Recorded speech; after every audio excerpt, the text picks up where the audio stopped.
잠깐 영상을 끄지 마세요. 지금 이 순간 당신이 가장 후회하는 것이 무엇인지 아십니까? 돈? 아닙니다. 건강? 그것도 아닙니다. 수많은 50대, 60대, 70대 어르신들이 인생 후반부에 가장 후회하는 것은 단 하나였습니다. 내가 왜 그때 그런 말을 했을까? 내가 왜 그때 그 말을 하지 못했을까? 말입니다. 말 한마디입니다. 평생을 일하고 자식을 키우고 가정을 지켜온 당신이 정작 가장 가까운 사람들과 멀어진 이유가 말 한마디 때문이라면 믿으시겠습니까? 오늘 저는 여러분께 특별한 분을 모셨습니다. 600년 전 이 땅에서 가장 위대한 소통의 혁명을 일으킨 분, 백성들이 말로 인해 억울함을 당하지 않도록 글자를 만든 분, 한평생 말의 힘을 누구보다 깊이 연구하고 말로 나라를 다스린 분, 바로 세종대왕이십니다. 만약 그분이 지금 이 시대 50대 이상의 대한민국 어르신들에게 직접 말씀을 전하신다면 어떤 말씀을 하실까요? 오늘 그 말씀을 여러분께 전해드리겠습니다. 영상이 끝날 때쯤 여러분의 말하는 방식이 달라질 것입니다. 그리고 달라진 말 한마디가 여러분의 남은 인생을 완전히 바꿔놓을 것입니다. 지금 바로 구독 버튼과 좋아요를 눌러주세요. 이런 이야기 주변에 꼭 필요한 분들이 계실 겁니다. 함께 나눠주시면 더 많은 분들께 닿을 수 있습니다. 부탁드립니다. 자, 이제 시작합니다. 일마왕이 처음 입을 열다 나는 왜 글자를 만들었는가? 나는 조선의 왕이었소. 매일 수백 개의 말을 들었고 매일 수백 개의 결정을 내렸소. 신하들의 말, 백성들의 말, 어머니의 말, 자식들의 말, 평생 말 속에서 살았소. 그런데 말이요, 내가 왕위에 오른 지 얼마 되지 않았을 때 나는 아주 이상한 장면을 목격했소. 한 백성이 억울하게 죄를 뒤집어쓰고 형장으로 끌려가고 있었소. 그 사람은 분명히 할 말이 있었소. 눈빛에서 보였소. 그러나 그는 끝내 한마디도 제대로 하지 못했소. 왜인 줄 아시오? 그를 몰랐기 때문이요. 자신의 억울함을 글로 쓸 수 없었고 관리들이 쓰는 어려운 한자를 읽을 수 없었기 때문이요. 말하고 싶어도 자신의 말이 제대로 전달될 도구가 없었던 것이요. 나는 그날 밤 잠을 이루지 못했소. 말이란 무엇인가? 소통이란 무엇인가? 아무리 마음속에 진실이 있어도 그것을 제대로 전달하지 못하면 없는 것과 같소. 아무리 사랑하는 마음이 있어도 그 마음을 말로 전하지 못하면 상대방은 영원히 모르는 것이요. 그래서 나는 훈민정음을 만들었소. 백성들이 자신의 말을 스스로 표현할 수 있도록, 억울함을 호소할 수 있도록, 사랑을 전할 수 있도록. 나는 단순히 글자를 만든 것이 아니오. 나는 사람들에게 말할 권리를 돌려준 것이오. 그런데 지금 600년이 지난 이 시대를 보니 참으로 이상하오. 모두가 글자를 알고 모두가 말을 할 줄 아는데 왜 이렇게 말로 인해 상처받는 사람들이 많은 것이오? 왜 말 한마디 때문에 수십 년을 함께한 부부가 등을 돌리고 평생 키운 자식과 연락을 끊고 함께 늙어가야 할 친구와 멀어지는 것이오? 나는 오늘 그 이유를 말씀드리러 왔소. 그리고 특히 50대 이상이 되신 여러분께 드리고 싶은 말이 있어. 50대는 인생에서 말하는 방식을 반드시 바꿔야 하는 나이요. 그 이유를 지금부터 차근차근 말씀드리겠소. 이마 50대 당신은 지금 어떻게 말하고 있는가? 잠깐 생각해 보시오. 오늘 아침 당신은 가장 먼저 어떤 말을 했소? 배우자에게?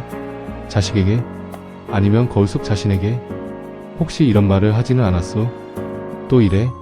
내가 몇 번을 말해야 알아? 내 때는 이러지 않았는데 그게 그렇게 하는 거야? 왜 이렇게 눈치가 없어? 됐어, 내가 할게. 아, 찔리는 분이 계시오? 괜찮소. 나도 왕으로서 그런 말들을 많이 했소. 신하들에게, 아내에게, 자식들에게. 그리고 나중에야 깨달았소. 그 말들이 사람의 마음에 얼마나 깊은 상처를 남기는지. 50대가 되면 사람은 자신도 모르는 사이에 말하는 방식이 굳어지요. 수십 년을 살아오면서 쌓인 습관, 경험, 상처, 자존심이 모두 말 속에 녹아들게 돼요. 문제는 그 굳어진 말하기 방식이 대부분 상대를 향한 것이 아니라 자신을 향한 것이라는 점이요. 무슨 말이냐고? 이렇게 설명해 드리겠소.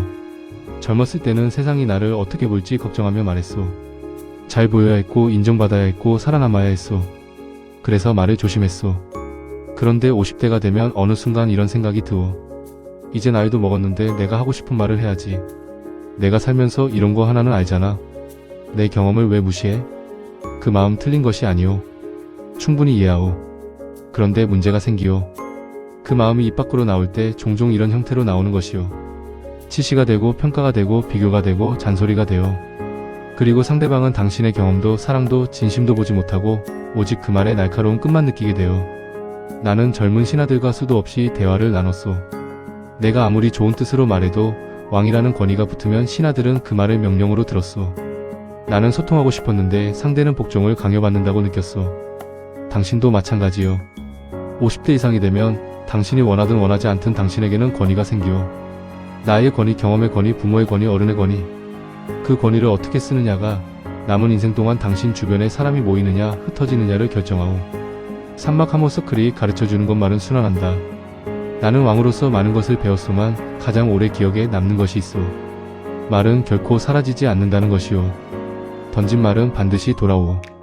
마치 하늘에 던진 돌이 반드시 땅으로 떨어지듯 그것을 나는 말의 순환이라고 불렀소. 따뜻한 말을 던지면 따뜻함이 돌아오고 차가운 말을 던지면 차가움이 돌아오. 당장은 느끼지 못해도 시간이 지나면 반드시 돌아오. 이것이 하모서클의 핵심이요. 하모서클은 이렇게 말하오. 이야기에는 항상 문제가 있고 그 문제로 인해 갈등이 생기며 그 갈등을 통해 사람이 변하고 그 변화가 결국 새로운 삶으로 이어진다고. 인생도 마찬가지요. 당신의 말하기도 마찬가지요. 지금 당신의 말하기 방식이 문제를 만들고 있다면 그 문제를 직시하고 그것을 바꾸는 고통을 감수하고 그 변화를 통해 전혀 다른 삶을 살 수 있소. 나는 오늘 그 여정을 함께 걸어가려 하오. 준비되셨소? 사막 세종이 말하는 50대가 반드시 버려야 할 말하기 습관 5가지. 첫 번째, 비교하는 말을 버리시오. 나 때는 말이야. 내 형은 이러지 않았는데, 옆집 아무개는 이렇게 산다던데. 이 말들이 왜 문제인지 아시오?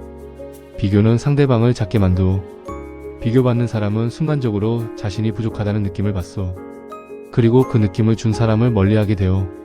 나는 신하들을 다스릴 때 절대로 다른 신하와 비교하지 않았소. 장영실의 재능과 지편전 학자들의 재능은 비교할 수 없는 것이오. 각자가 가진 빛이 달랐소. 자식도 마찬가지요.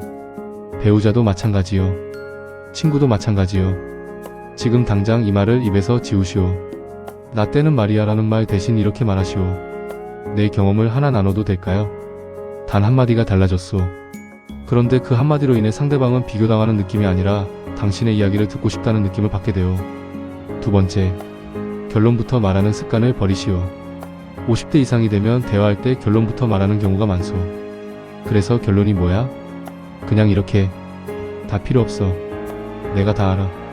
그건 안 돼. 이런 말하기 방식이 생기는 이유가 있어. 수십 년을 살아오면서 이미 비슷한 상황을 수도 없이 겪었기 때문이요. 답이 보이는 것이요. 상대방이 돌아서 돌아가는 길이 답답하게 느껴지는 것이요. 그런데 이것이 큰 문제를 만두오.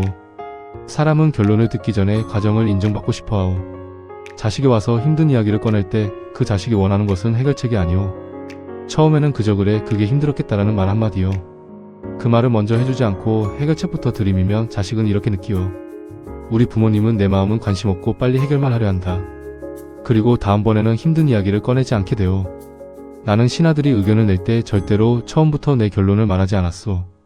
먼저 그 신하의 말을 끝까지 들었소. 설령 그 의견이 터무니없어 보여도. 왜냐하면 사람은 자신의 말이 완전히 전달되었다고 느낄 때 비로소 상대방의 말을 들을 준비가 되기 때문이요. 오늘부터 이렇게 해보시오. 상대방이 말을 시작하면 그 말이 완전히 끝날 때까지 기다리시오. 그리고 먼저 이렇게 말하시오. 그랬구나. 많이 힘들었겠다. 그 다음에 조언을 하시오. 그러면 완전히 다른 반응이 돌아올 것이오. 세 번째, 침묵을 무기로 쓰는 것을 버리시오. 한국의 어른들, 특히 아버지 세대에서 많이 나타나는 습관이 있어. 화가 나거나 서운하면 말을 하지 않는 것이요. 밥을 먹으면서도 한마디도 안 하고 같은 공간에 있어도 눈을 마주치지 않고 전화가 와도 받지 않고. 이것이 때로는 자신을 보호하는 방법이요. 말을 하면 더 큰 싸움이 날까봐. 말을 하면 상처를 줄까봐. 그런데 상대방 입장에서 그 침묵은 말보다 더 큰 상처가 되어. 침묵은 해석을 낳소. 그리고 그 해석은 대부분 가장 나쁜 방향으로 흐르어. 나를 싫어하는구나. 내가 너무 큰 실수를 했구나. 더 이상 나를 사랑하지 않는구나. 당신이 아무 말도 하지 않는 동안 상대방의 마음속에서는 최악의 시나리오가 완성되어 가오. 나는 신하와 갈등이 생겼을 때 침묵하지 않았소. 설령 그 신하의 말이 나를 화나게 했어도 나는 반드시 입을 열었소. 지금은 내가 감정을 다스리기 어려우니 내일 다시 이야기하자. 이것이 침묵과 다른 점이 무엇인지 아시오? 침묵은 상대방에게 이유를 주지 않소. 그러나 내일 다시 이야기하자는 말은 상대방에게 이 관계가 끝나지 않았다는 신호를 주오. 오늘부터 침묵 대신 이렇게 말해보시오. 지금 당장은 말하기 어렵소. 조금 있다가 이야기합시다. 네 번째, 과거의 상처를 현재 무기로 쓰는 것을 버리시오. 당신이 10년 전에 그때도 그랬잖아. 나 젊었을 때 그 일 아직도 못 잊어. 그때 당신이 그렇게 하지만 않았어도 이런 말들 한 번쯤 해보신 적 있으시오? 이 말들이 가진 치명적인 문제가 있어. 과거를 꺼내는 순간 대화는 현재의 문제를 해결하는 것이 아니라 과거를 심판하는 자리가 되어버리오. 그 심판에서 이기는 사람은 없어. 오직 더 깊은 상처만 남소. 나는 신하들의 과거 잘못을 일일이 기억해두었다가 다시 꺼내는 왕이 아니었소. 잘못이 있으면 그 자리에서 다루고 나면 덮었소. 물론 완전히 있는 것이 쉬운 일은 아니오. 나도 그러했소. 그러나 나는 이것을 알았소. 과거의 잘못을 반복해서 꺼내는 것은 상대방을 변화시키지 못하오. 오히려 상대방으로 하여금 어차피 용서받지 못하는구나라는 체념을 만들어내오. 오늘의 대화는 오늘의 문제로만 하시오. 만약 오래된 상처가 아직도 아프다면 그 상처를 직접 다루시오. 그때 그 일이 아직도 나는 마음이 안 풀렸소. 그 이야기를 한번 제대로 해도 될까요? 이렇게 말하는 것이 훨씬 더 용기 있는 일이오. 그리고 훨씬 더 효과적이오. 5번째, 내가 다 해줬잖아를 버리시오. 이 말이 아마 가장 많이 쓰이는 말 중 하나일 것이오. 내가 이렇게 다 해줬는데, 내가 평생 이 집안을 위해 이 고생을 했는데, 내가 얼마나 희생을 했는지 알기나 해? 이 말 속에는 진짜 진심이 담겨 있어. 억울함, 서운함, 인정받고 싶은 마음. 그런데 이 말을 들은 상대방은 어떤 느낌을 받을까요? 죄책감이요. 그리고 그 죄책감은 감사함으로 이어지지 않소. 오히려 부담감으로 이어지요. 저 사람 앞에 있으면 내가 늘 빚진 사람이 된다. 그리고 사람은 자신을 빚진 사람으로 만드는 상대를 점점 피하게 돼요. 당신이 원하는 것이 인정받는 것이라면 다른 방법을 써야 하오. 나는 이 가족을 위해 일을 해서 보람이 있었소. 이렇게 말해보시오. 이 말은 상대방에게 죄책감을 주지 않으면서도 당신이 얼마나 이 가족을 사랑했는지를 전달하오. 그 차이는 작아 보이지만 받아들이는 사람의 마음속에서는 하늘과 땅 차이요.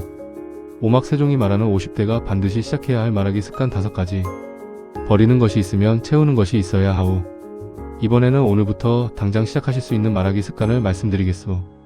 첫 번째, 이름을 불러주시오. 야 어이 이봐가 아니라 아 여보시라고. 이름을 부른다는 것은 상대방을 하나의 온전한 사람으로 대한다는 신호요. 이름 한마디에 관계의 온도가 달라지요. 나는 훈민정음을 만들면서 백성 한 사람 한 사람이 자신의 이름을 글로 쓸 수 있기를 바랐소. 이름이란 그만큼 소중한 것이요. 오늘부터 대화를 시작할 때 반드시 이름을 먼저 부르시오. 두 번째, 하루에 한 번 고맙다고 말하시오. 당연한 것에 감사함을 표현하는 것. 밥 차려줘서 고마워. 오늘 많이 힘들었겠다. 당신이 있어서 다행이야. 이런 말들이 쑥스러우시오? 그렇소. 한국의 50대 이상 세대에게 이런 말이 쉽지 않다는 것을 나도 알소. 그러나 이것도 습관이요. 처음엔 어색해도 반복하면 자연스러워지요. 그리고 이 말 한마디가 상대방의 하루를 완전히 바꿔놓소. 연구가 없어도 알 수 있소. 인간은 인정받을 때 가장 힘이 나는 존재이기 때문이요. 세 번째, 질문을 하시오. 특히 어땠어? 를 써보시오. 오늘 어땠어? 그 일은 어떻게 됐어? 요즘 어떻게 지내? 이 질문들은 상대방에게 말할 공간을 주오. 그리고 사람은 말할 공간을 주는 사람을 좋아하게 되어 있어. 많은 어른들이 대화를 톡 차지하오. 자신의 이야기, 자신의 경험, 자신의 생각을 쏟아내고 상대방이 말할 틈을 주지 않소. 그런데 정작 그 대화 후에 상대방은 무슨 생각을 하는지 아시오? 아, 저분이랑 이야기하면 피곤해. 내가 신하들과 대화를 잘 이어갈 수 있었던 비결 중 하나가 바로 질문이었소. 나는 답을 알고 있어도 먼저 물었소. 경은 이 문제를 어떻게 생각하시오? 그 질문 하나가 신하로 하여금 왕이 자신을 존중한다고 느끼게 만들었소. 그리고 그 신하는 더 창의적이고 솔직한 의견을 내놓았소. 오늘부터 대화를 시작할 때 먼저 물으시오. 네 번째, 당신의 약함을 보여주시오. 이것이 아마 가장 어려운 것일 것이오. 50대 이상, 특히 남성들에게 자신의 약함을 드러내는 것은 매우 어려운 일이오. 평생 강해야 했고 책임져야 했고 무너지면 안 됐으니까. 그러나 역설적이게도 자신의 약함을 보여줄 때 사람들이 더 가까이 다가오고. 나 사실 요즘 많이 외로워. 나 그때 그 결정이 맞는 건지 아직도 모르겠어. 나도 두렵소. 이 말들이 약한 말처럼 들리시오? 아니요. 이 말들은 가장 용감한 말들이요. 그리고 이 말들이 관계의 문을 여오. 나는 신하들에게 이런 말을 한 적이 있어. 나도 이 결정이 맞는지 확신하지 못하오. 경들의 지혜가 필요하오. 그 말 하나에 신하들은 2배로 최선을 다했소. 왜냐하면 왕이 자신들을 진정으로 필요로 한다는 것을 느꼈기 때문이요. 당신도 오늘 가장 가까운 사람에게 약한 모습을 보여보시오. 5번째, 마지막에 항상 이 말을 하시오. 사랑해. 고마워. 당신이 최고야. 한국의 어른 세대에서 이 말들이 얼마나 드물게 사용되는지 나는 알고 있어. 말 안 해도 알잖아 라고 하시오. 모르오. 정말로 모르오. 사람은 들어야 하오. 느끼는 것으로는 부족하오. 매일 밤 잠들기 전에 또는 전화를 끊기 전에 또는 외출하는 가족의 뒷모습에 대고 한마디 하시오. 고마워. 처음엔 어색할 것이오. 아마 상대방도 당황할 것이오. 그래도 하시오. 한 번, 두 번, 세 번 반복하면 그것이 당신 가정의 문화가 되오. 육막 가장 중요한 말 지금 당장 해야 하는 이유. 나는 왕으로 살면서 많은 것을 이루었소. 훈민정음, 추국이, 앙부일구, 군사제도 개혁. 그러나 임종의 자리에서 내가 가장 후회했던 것은 업적이 아니었소. 가족에게, 특히 사랑하는 사람들에게 더 따뜻한 말을 해주지 못한 것이었소. 왕이기 때문에 항상 무게 있게 말해야 했소. 감정을 드러내면 약해 보인다고 생각했소. 고맙다는 말 한마디가 왕의 권위를 낮춘다고 여겼소. 그것이 가장 큰 실수였소. 지금 이 영상을 보고 계신 여러분, 50대는 늦은 나이가 아니오. 오히려 말하기를 바꾸기에 가장 완벽한 나이여. 젊었을 때는 말을 바꿀 여유가 없었소. 살아남기 바빴으니까. 그러나 이제는 다르오. 이제는 선택할 수 있소. 오늘 이 순간부터 단 하나의 말하기 습관만 바꿔보시오. 아내에게, 남편에게, 자식에게, 친구에게, 이웃에게. 고마워. 이 두 글자가 당신의 남은 인생을 바꿀 것이오. 나는 600년 전 백성들에게 글자를 선물했소. 그 글자로 백성들이 자신의 마음을 표현할 수 있게 되기를 바랐소. 이제 나는 여러분에게 말의 방향을 선물하려 하오. 그 말로 여러분의 가장 소중한 관계가 더 따뜻해지기를 바라오. 7막 에필로그 말이 남긴다. 사람이 세상을 떠나고 나면 무엇이 남소? 재산도 자리도 업적도 결국은 사라지요. 남는 것은 오직 사람들의 기억 속에 담긴 그 사람의 말이오. 그 사람은 항상 따뜻하게 말해줬어. 그 사람이 한마디 해줬을 때 정말 힘이 됐어. 그 사람이 고맙다고 했던 말이 아직도 생각나. 이것이 진짜 유산이오. 어떤 말을 남기고 싶으시오? 지금 이 순간부터 그 말을 시작하시오. 오늘부터. 지금 바로. 당신의 말 한마디가 누군가의 인생을 바꿀 수 있어. 그것이 바로 말의 힘이요. 그것이 바로 내가 훈민정음을 만든 이유요. 백성이 제 뜻을 마음껏 펼칠 수 있도록. 이제 여러분이 그 뜻을, 그 마음을 가장 소중한 사람들에게 펼치실 차례요. 오늘 영상 여기까지입니다. 어떠셨나요? 세종대왕께서 직접 전해주시는 말씀 가슴에 와 닿으셨나요? 오늘 영상에서 여러분이 가장 와닿았던 말하기 습관이 하나라도 있으셨다면 오늘 바로 한 번만 써보시길 부탁드립니다. 딱 한 번만요. 그리고 이 영상이 마음에 드셨다면 지금 바로 구독 버튼과 좋아요를 눌러주세요. 여러분의 구독과 좋아요 하나가 이런 좋은 이야기들이 더 많이 만들어질 수 있는 힘이 됩니다. 그리고 주변에 50대 이상이신 부모님, 형제, 친구분이 계시다면 이 영상을 공유해주세요. 그분들에게 정말 필요한 이야기일 수 있습니다. 다음 영상에서 또 뵙겠습니다.